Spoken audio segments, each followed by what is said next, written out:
Hello and welcome to the Pit Sports Bar in Leeds for another joyful edition of Back Chat, and to a collective chant of you don't know what you're doing, let me introduce you to our panel today. From the Times newspaper, Chris Irvine. From League Express, it's Martyn Sadler. And wonderful, we're joined by former referees, now the head of referees as well, Steve Ganson. Hello and welcome to Back Chat as well.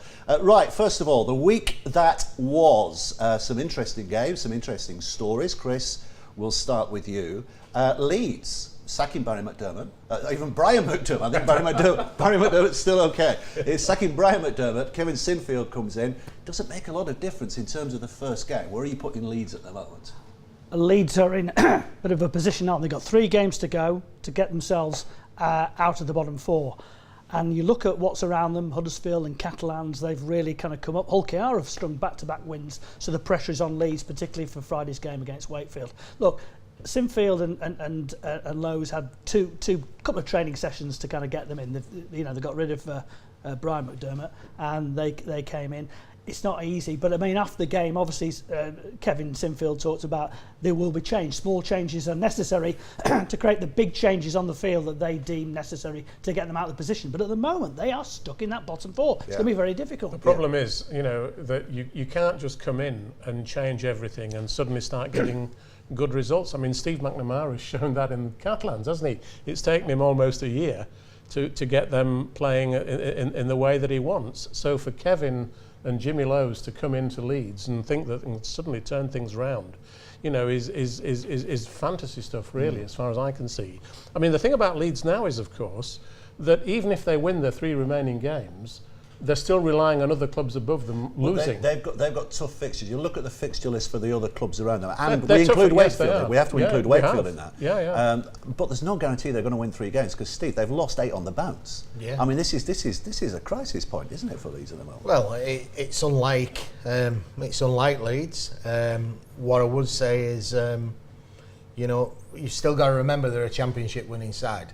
So whatever the reasons are for the performances, I'm sure someone like Kevin and Jimmy, I'll have a lot to say about that. But you're right what you say. A few teams around them are playing very well now, and it's going to be some quick fixes. Yeah. And to try and get some confidence back into the team that it's obviously devoid of at the moment. You say a championship winning side.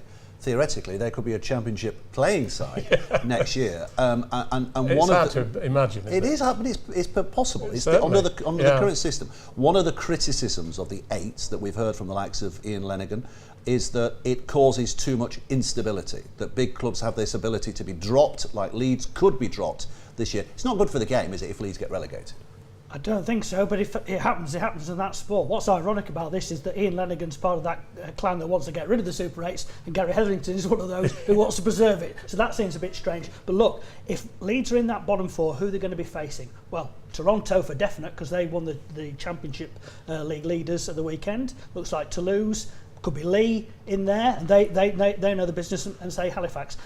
That qualifies is going to be so competitive. And look, Leeds are they're on a losing streak. They've got to end that losing streak this weekend. 8 against Wakefield. I mean, that's a really tough one. Who are also in that kind of only the top 5 secure in that. Wakefield can't afford to lose. No, they can't. They're being dragged down slowly into it, aren't they? Yeah. But you look at the fixtures that are left for Wakefield, for Huddersfield and for Catalan, and on form, on paper, you'd say each of those would win 1 game each potentially. So if Leeds win all 3, they're safe. Big game in the final week of the season, Huddersfield v Wakefield. Yeah. That could be an absolutely crucial match, couldn't it, in terms of deciding who's in the 8 and who's in the 4. And we're going to play Catalan. Yes, that's right. The very last weekend. Yeah. So that's right. I mean, the games. The games this weekend, Huddersfield obviously playing Wigan and Warrington playing Catalans. My goodness, if Huddersfield and Catalans win both those games, then that really is massive pressure on Wakefield and Leeds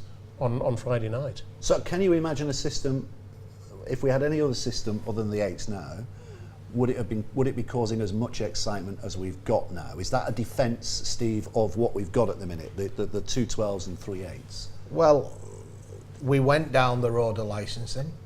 I remember one of the complaints of the game was that there's nothing to play for from June. there's too many dead rubber fixtures, etc. You've certainly not got that now. The jeopardy is massive. There's no debate, there's no doubt in that. The jeopardy is huge for the club. So the instability, you've got to put it all into the mix and kind of see what you come out with. But I understand the instability is huge. But the point is, what you'll find is that the clubs from Super League that are going to be in the bottom 4, I suspect they'll all be recruiting from the NRL. Well, they've already started. They've already started.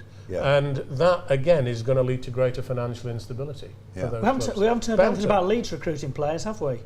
Which I find significant in its own way. I mean, Gary Hetherington's come out and said, we're not in a position to recruit. Well, aren't they recruiting to Ilola here from West Tigers? I mean, he's been strongly linked with that. I thought he was going to Wigan. I thought he was going to Wigan. A lot of people have said that. I'm not sure at this stage. But, and isn't it for next season anyway, rather than for this? Well, I think he'd be released straight away from West Tigers if the request came through from England. So who knows?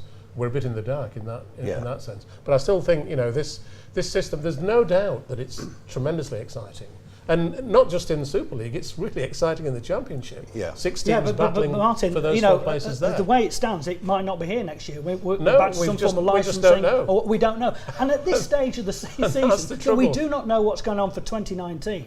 Well, it's a crazy situation. We know how we start 2019. I mean, the problems that we've got at the minute is there seems to be a lack of, as you say, a lack of planning as to what happens next year. I mean, not just a lack of planning, a lack of actual discussion between the various parties. There seems to be no discussion. We need a referee to sort this out. Get the 2 parties together, give them a talking to, issue the odd yellow card, and someone in the middle and put it on report. Well, there's plenty behaving badly at the moment, aren't there? But it's unsettling for the game, isn't it, as a whole at the moment? It's tough, massively unsettling. I think you've seen this year that there's a great deal of anxiety around the competition. That's for all to see. It's for everyone to read in the publications as well. So, I think there needs to be some quick resolve. Don't forget though that you're talking about players coming into a competition. Last week, Ilkeston Rovers bring in Todd Carney. They're all news items. So again, in terms of whilst we're looking at the competition and also the anxiety of it, there's also some newsworthy stories. People joining and signing for clubs and clubs going out and signing players. It gets everyone talking. Having said that, if Hull KR were not in the situation, I mean, if we were in a 1-up, 1-down situation now, then it's all decided, isn't it? More or less. All but mathematical. Widnes are down. Toronto, we know, are up. Isn't that the time when a Hull Kingston Rovers starts bringing their young players through? Isn't that what the game is missing? Instead of bringing these journeyman Aussies, I know Carney goes better than a journeyman Aussie, but instead of bringing these old Aussies over, shouldn't we be encouraging a system where the young kids are being brought through? Well, obviously, that's what we need. I mean, but the problem is we seem to have a shrinking talent, a shrinking pool of players to actually draw from, to actually do that. We are still very, very dependent on players coming from Australia and New Zealand, and Carney, who's binged around between the 2 competitions, is just indicative of that problem. And he is, he could be the right guy for the right time. One of the problems is that we've lost all the development officers in rugby league now for financial cuts. And we really need to transfer the onus of developing young players. Martyn, that was to do with Sport England funding, which is linked directly to participation. Our participation numbers are dropping. That's my point. Apart from in the women's game. So the point is we need to put the onus on the clubs to go out into their community and to generate more young players. But do you think, Martyn, well, if the Super League clubs, go their own way, as it were, do you think that they will be encouraged to do that? Do you think that they will take that mantle on? Whatever happens, they need to do it. Whatever the structure, the Super League clubs need to. In fact, I would say if you're going to have a Super League club, you ought to have at least 10 junior clubs under you that have young players in every single age group that are going to eventually come through, because we just can't keep going. I mean, the other thing I would do, I'd reduce the overseas quota, because we just can't. We're just throwing money away all the time. But you look at certain clubs; they're just not in that position, are they? Wigan. It was interesting the weekend. You look at the you know, some of the youngsters that they fielding against Warrington, and it just goes to show the strength, not just the Wigan club, but the town of Wigan and what they can draw on. But certain clubs are just don't seem to be in that position, and are not doing that kind of work. Well, they need to start doing it. But it's the game as a whole, isn't it? Because isn't there a duty on the RFL here as well? I know the funding might have been cut from Sport England, but surely the RFL should find funding from within to say. I mean, went down to Coventry the other week, and they've had their development officer cut. The Midlands Academy's been cut. But when they were up and running, they were developing players. The current Coventry side is based on what the Midlands Academy was doing 5 years ago. Matt Davis, who's just signed for Warrington, came through the Midlands Academy. There's talent there. There's loads of talent. There has to be talent there, because there's not something in the water at Wigan and Leeds that makes rugby league players only come from those towns. It's putting development into those kind of places. So and you're the man from the RFL, so we point our finger accusingly at you. Shouldn't the RFL be doing more in terms of developing these areas? Well, the RFL do plenty in developing players and areas, but the RFL have recommended to clubs that they have a reserve grade. Yeah. For example, the players have got nowhere to play. If you're a player in 19-20, where are you going to play if you're not playing first team? You're outside the academy. I've got a son who's in that age group. He's come through the system, the England system, etc. If he's not in the first team, he's got nowhere to play unless he can get out somewhere on dual reg. Has he played for Swinton? He's played for Swinton 4 or 5 times. He's played first team a couple of times. But in terms of his long-term development, he gets to the age of 19, goes perfectly, full-time player, and then it's a brick wall. And disillusionment follows, I suppose. Well, disillusion. You can't help someone who's come through a system, is a full-time player, but have got nowhere to play, being disillusioned. That would happen to anyone. But you got to have an infrastructure underneath. Sure. Or you're going to continue paying out money to Australian journeymen. Just crazy. The dilemma for clubs, which I can understand, is you've got a player that can come over that's played 60 games of NRL, that's a little bit battle hardened, or you've got a 19, 20-year-old kid who's on his 3rd or 4th game. Yeah.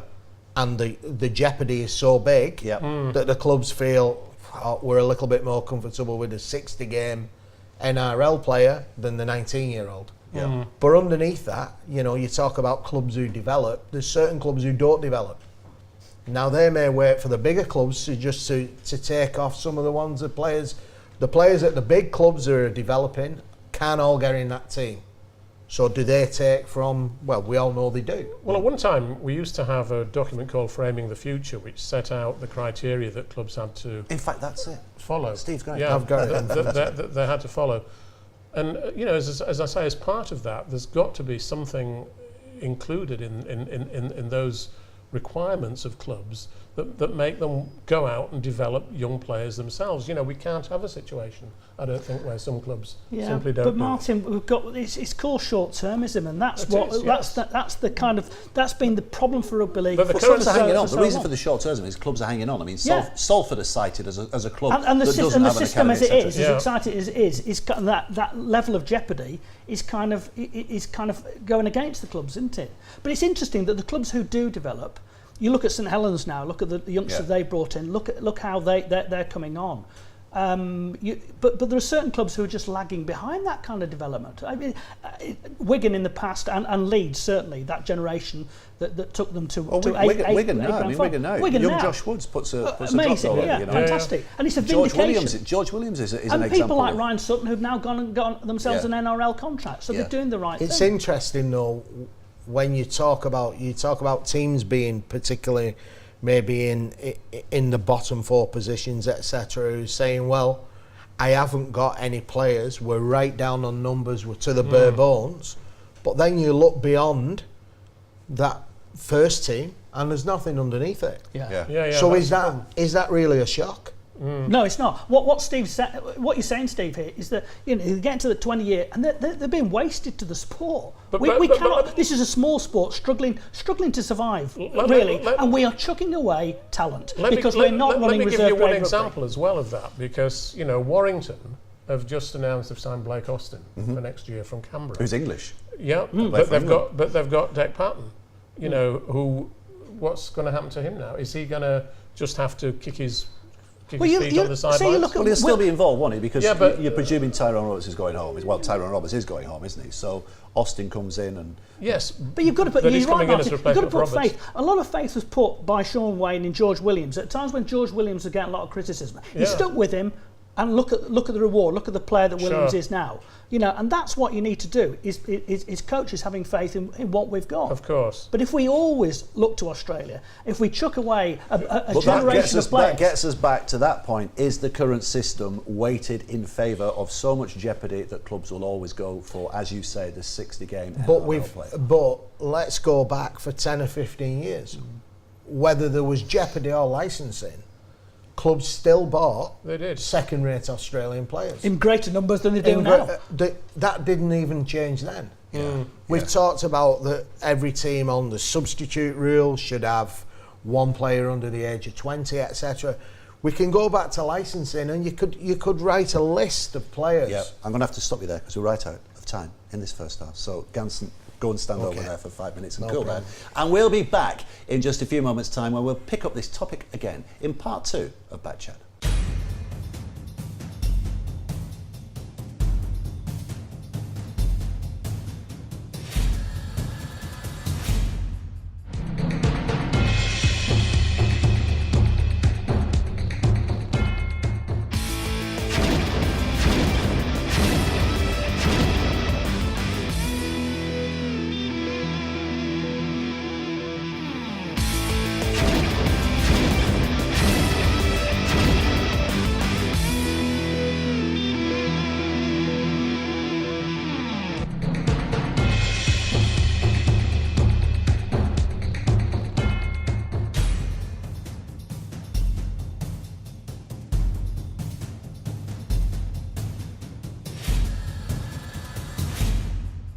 Welcome back to the Pit Sports Bar in Leeds for the second part of Back Chat. Quick reintroduction: Chris Irvine from The Times, Steve Ganson, former referee, now head of referees at the RFL, and Martyn Sadler as well from League Express newspapers. We were talking about developing young people in the last part. One area that I'd like to pick up on is the amateur game and the school game. There's a big debate going on at the moment as to how to re-engage the 12 to 18-year-olds. And one of the problems seems to be the fact that we are playing in summer, that even the amateurs and the schools are being affected by the summer season. Nobody foresaw really that playing in the summer would lead to people going on summer holidays, would lead to kids having to do exams, would lead to the big school breaks as well. The game's got a bit of a problem there. Do you think a switch back to winter for anything but the professional game might be an answer? Martyn Sadler, first of all. It's very difficult to say, Dave. I actually think open age amateur rugby league probably should have stayed in winter. You know, I think there's a strong argument for that. I tend to think, though, that for young players, particularly those youngsters who are just sort of starting out, I mean, I was, you know, at a game a couple of weeks ago at Wakefield when, you know, before the game when they played Wigan, there were probably about 400 kids on the pitch on they do it every time, a beautiful summer night, you know, playing rugby league, playing, you know, different versions of rugby league, and it was just a delight to see. And those kids all looked as though they were having the time of their lives. It was a tremendous, it was a privilege to watch it, and it must have been, you know, for any parents who had kids playing there, it must have been fantastic, a fantastic experience. So I'm, you know, and I recall with my own son, you know, when he played junior rugby league, you know, the depths of winter. One particular year he just threw the towel in because it was so cold, raining, windy and wet and horrible, and he eventually decided he didn't want to carry on playing in those conditions. So give kids a chance to play in warm, more summery weather, and I think they'll take to the game far more than they would in the depths of winter these days. You know, people are, you've got to bear in mind that compared to the old days, you know, the 60s or prior to that, Those are not the old days, those are the prehistoric days. We're a bit soft these days, aren't we, generally, as a society? We're not as you know, we don't withstand bad conditions as much as people used to do in That's Generation Snowflake, perhaps. Well, it is. It is. But it is. But if we were sitting here having this discussion about... Only meaning to an entire generation. We're supposed to be attracting the kids. You just made them all switch off. Who is that grumpy I don't know old if they're man? watching anyway. But anyway, regardless of that, if we're having this discussion about rugby union, we're having the same thing. The problems that we have in rugby league of getting kids participating and then feeding through into professional level is exactly the same problem being experienced in rugby union, where participation levels are greater. But somehow kids start playing the game and then drop off. It's about engagement, isn't it? As much as we can to engage young people. Well, I'll bring Stephen on this because Steve, Yeah. your lad has recently come through that. I mean, he's obviously now on the brink of a fully fledged professional career. But having come through that in the summer era, did you kind of detect that the summer season itself might have been putting other kids off, might have led to problems? I have a 14-year-old, and I've coached teams from the age of 7 around the community game right the way through. So I've seen it both sides. Personally, I think the real younger age group, as Martyn said, I think the summer weather, non-competitive games, no league fixtures, I think's perfect.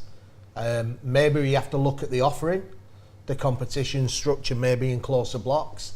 And this is what this 12 to 18 review is all about, is to go out there, go to the clubs, the players, officials, see what the game really wants the competition structures to look like. Maybe have a mid-season break, for a longer period of time. But the offering is certainly the playing on the better pitches and the warmer weather has massive advantages. Yeah. But as you know, people's leisure time, what people choose to do, holidays, families, the way our school holidays are kind of put together, all them things come into effect in running a competition where you actually want people to be available in blocks over several weeks to play. So I think it is a bigger thing. The open age is a real interesting one. It's an issue there because I won't name the club, but a very, very famous amateur community club in the heart of a very traditional rugby league town. There the other week, chatting to one of the guys who's been involved for years and years and years, and said the open age team, only 14 are turning up for training, and there are 2 open age teams. Is that a summer issue? Is that a bigger issue? I think it's culturally It is. has changed slightly. Yeah. I think people have got more other things with the leisure time. That's why it's really important that the game gives a good offering. Yeah. But open age at several clubs, you can see it is an issue. I suspect if you've gone to a football or rugby union club or any other sort of sports club and asked the same question, you might have got the same answer, Dave, regardless of when they're playing during the year. Because I think there just is a wider variety of things that anybody can do. There's also, in terms of engagement, the sport needs to have the level of profile and the level of heroes to actually bring young people in. I mean, football, obviously, with England's progress to the World Cup, will certainly engage more kids to play soccer. I'm sure, but that's what we need as well. The funny thing is that rugby league is a sport that actually naturally generates more heroes, than most of the sports, because it's a pretty heroic sort of a game. Though, not. As I was reading a piece interestingly the other day, and there's so many mirrorings of this. The T20 Blast that has started in this country now. I mean, do you know what's happening with the T20 Blast? And the crowds are massive. They're filling the grounds for all these games. Yet the profile of the T20 Blast is non-existent. And rugby league's very similar to that, isn't it? You go and Wigan against Warrington or whatever, Leeds games, big crowds, and yet the profile is non-existent. I mean, that's the thing we have to fix. One of the things about profile is you've got to build your own stars. You've got to market and you've got to publicise your own stars. Unfortunately, and this is again something I feel, talking about referees and knock-ons and forward passes, that won't build superstars. No. That's not going to build the Absolutely. Couldn't agree more. Absolutely, 100% agree with you. That's so not let's going talk to about build, referees. Dave. How are you developing? I mean, we talk about the players. I mean, what's it like in terms of refereeing at the moment? Got exactly the same. Yeah. Let's go through it. You've got younger people, people from colleges, universities, etc., ex-players, who've all got different things to do. The level of commitment for a referee to be successful is massive Yeah. in terms of the amount of time that they have to spend refereeing to come through, the level of commitment, not for huge amounts of monetary reward. That's the other thing that you've got to be aware of. So it's getting the people, getting them engaged to want to referee. Then it's about retaining them within the sport, and like everything, like playing, there will be a drop-off as their lives change. University, marriage, jobs, careers. So all them things affect the level of abuse around the game and the level of pressure and personal attacks on them. Is that worse, Steve, now than it was in your day? And in your day, you're also holding down a full-time job as well as refereeing. But is it worse for a referee now?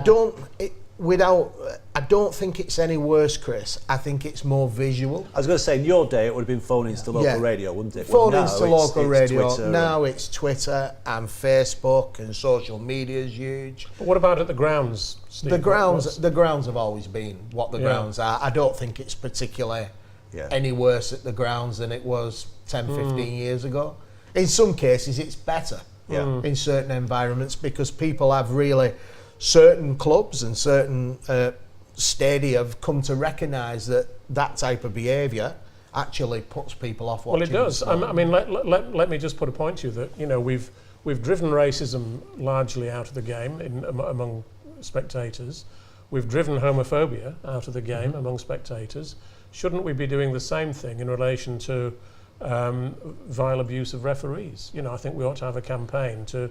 Well, it's vile abuse of players as well, and coaching and staff.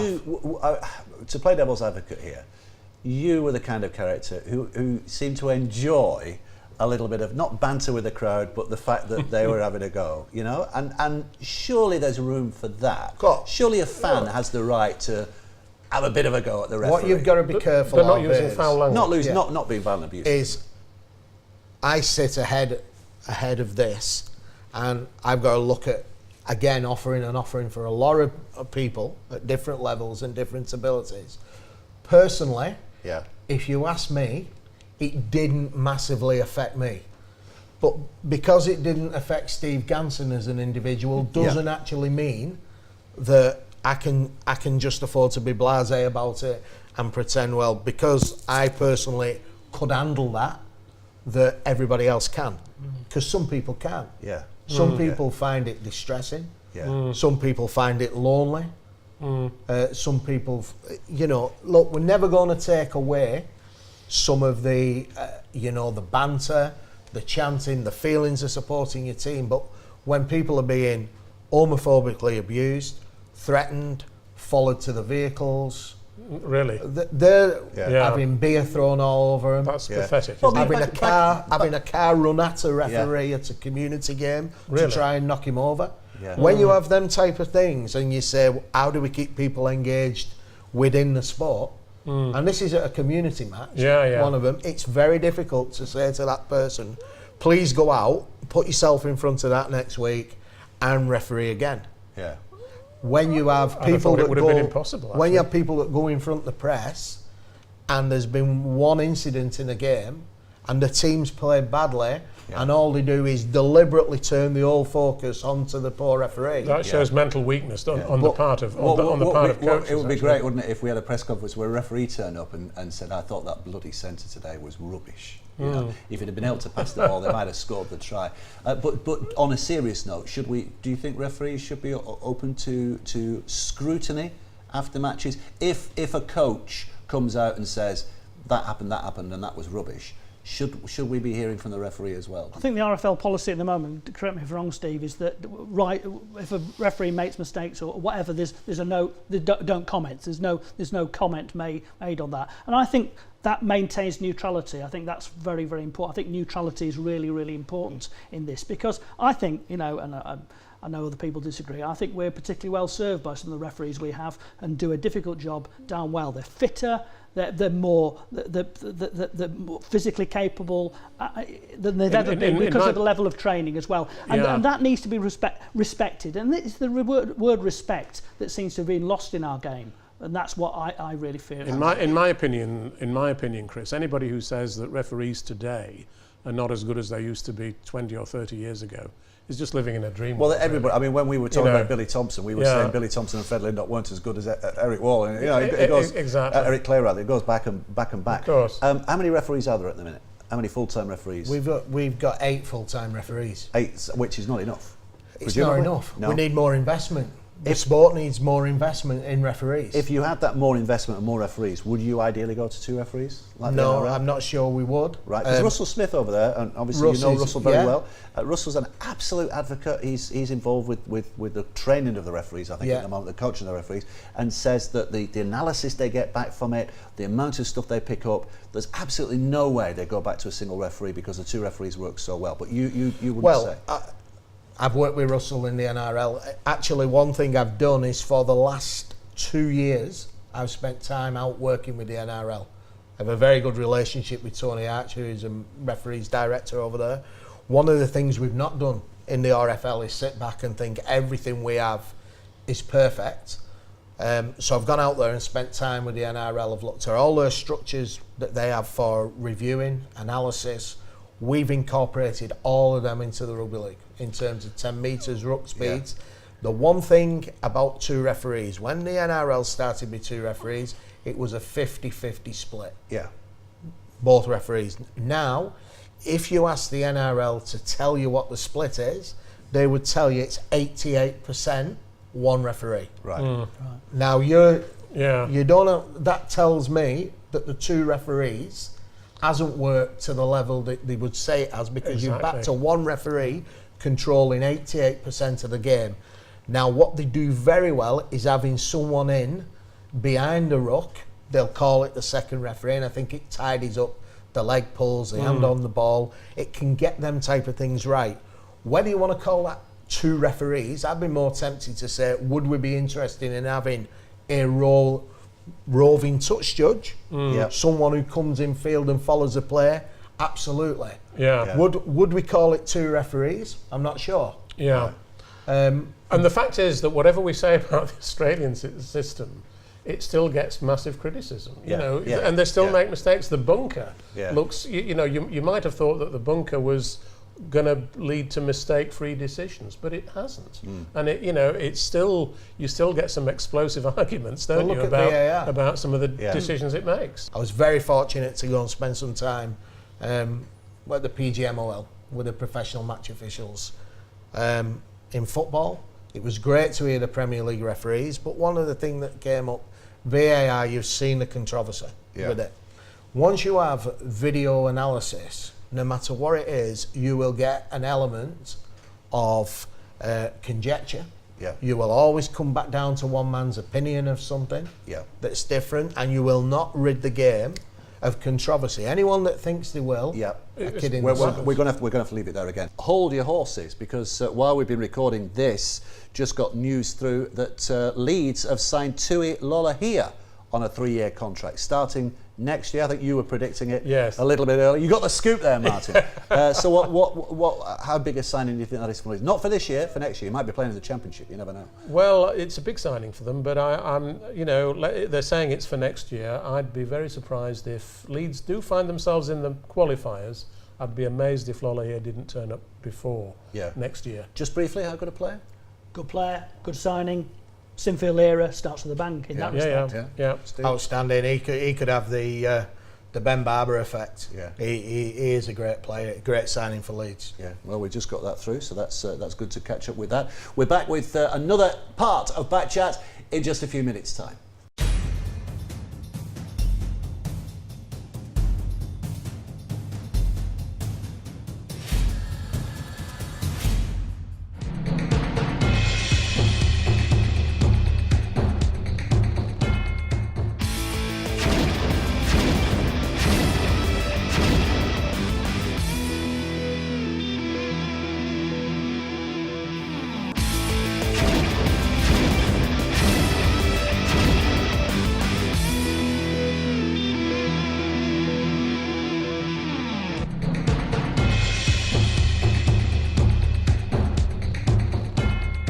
Don't miss Backchat on July 26th on FreeSports. One of the biggest names in the game, Maurice Lindsay, the former chief executive, the man who shaped Super League, will be with us, and the man who's hoping to shape the future of Super League, Robert Elston, the new chief executive, will also be joining us too. So don't miss it. July 26th, FreeSports, Backchat.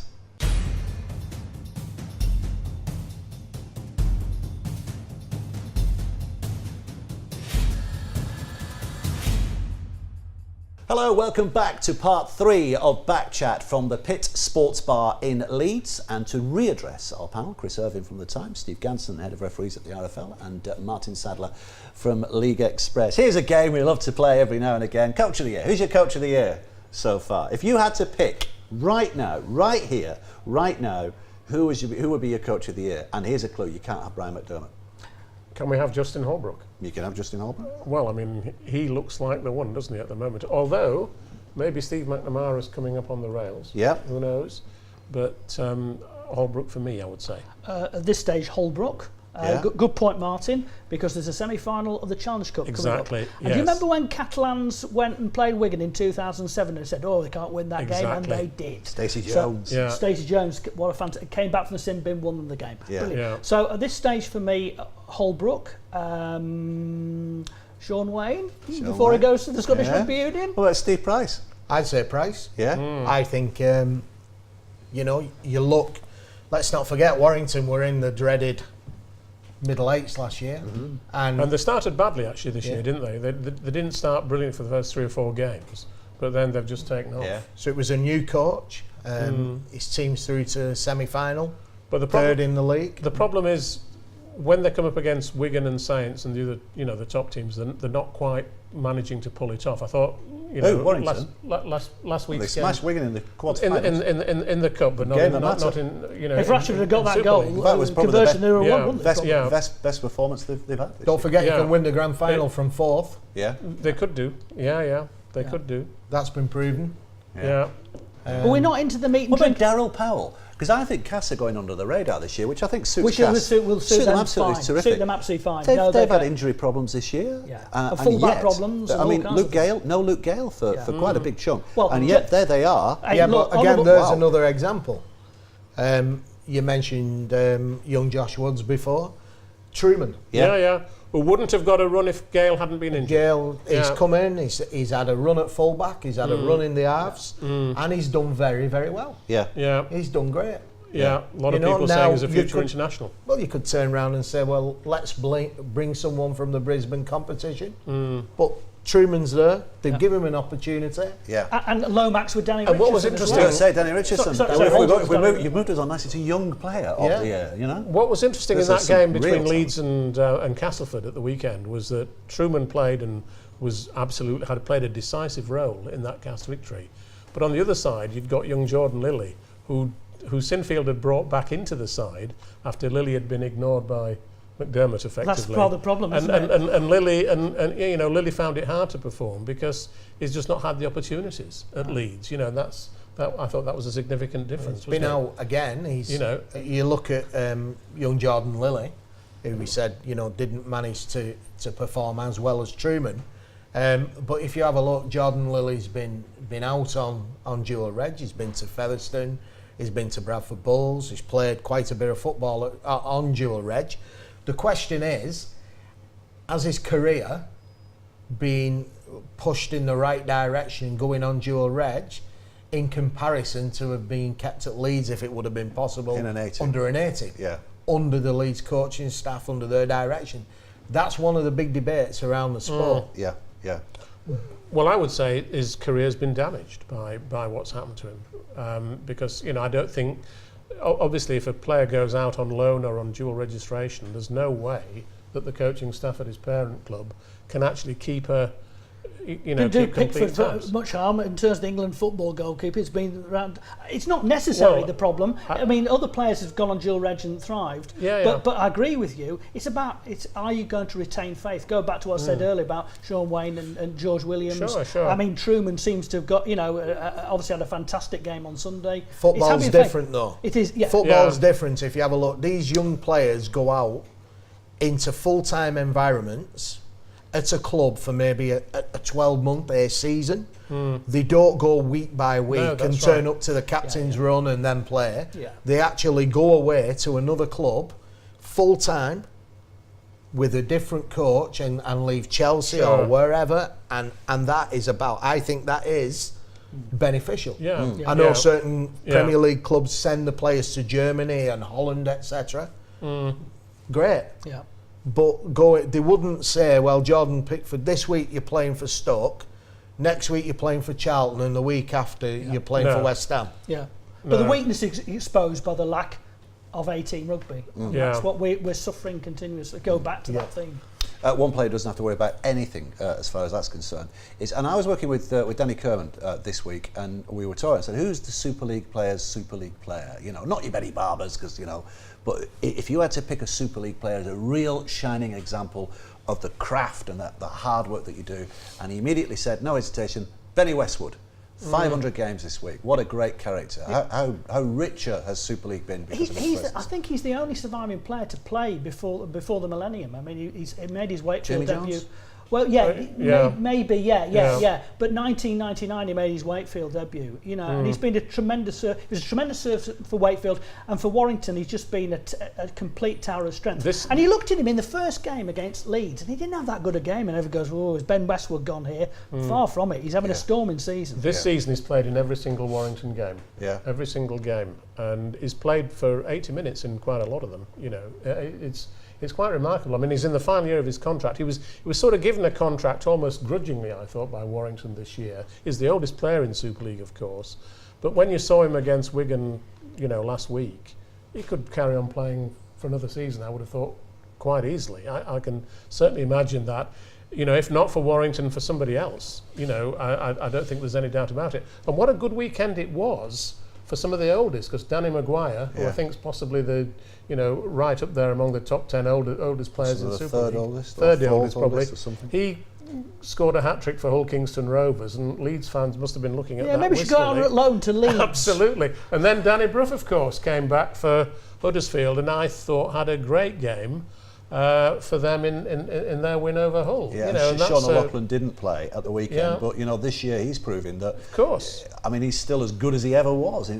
Some would say even better. Careers can be extended, can't they, these days? You're on about Benny. Tough, great players, but let's wind it all the way back to when he was a centre at Wakefield, and someone gave him an opportunity. And then stuck with him.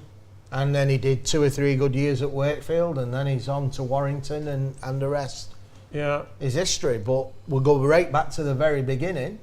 Wakefield at the time took the plunge in giving a young British-born centre, Benny Westwood, a go. And here we are, we're talking about 500 games. But Danny Brough's another interesting example, because if you think back, Brough played a key role when Hull beat Leeds at the Cardiff Millennium Stadium in the Challenge Cup in 2005. The following year, kicked the goal to win the game. The following year, Peter Sharp, the coach, let him go, didn't he? Because he just couldn't. I don't know whether he just couldn't handle him, just didn't rate him or whatever. And then Hull spent years and years trying to find a decent half-back when Brough went to Castleford Wakefield. And Brough and Cook were the 6 and 7 that day, weren't they? Hull went everywhere. If you look, they signed the New Zealand. They did signed loads of players who were nowhere near as good. You know, and it's just crackers, really. But it's about having faith, and of course it is. But it is also being able to handle people. But it's also about opportunity as well, and that's where we've got a problem. There's talk of Danny Brough going to Wakefield.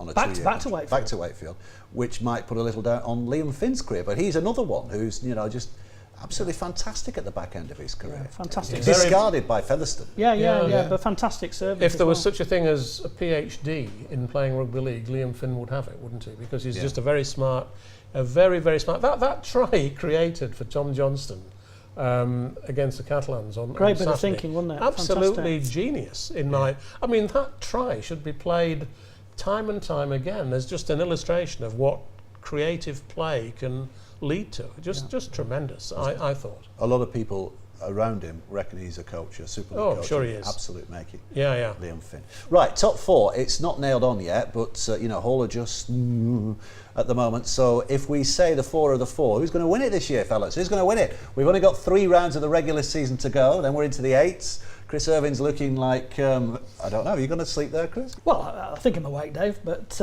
just to say that St Helens have got the well, it might be a problem if they get to the Challenge Cup final. It's this thing about can you kind of like do it? They did it in 2006 and did a clean sweep. They've got to be front runners at the moment. I like the way Wigan are motoring though, and I think in Sean Wayne's last season, I think that they really do pose a very credible challenge.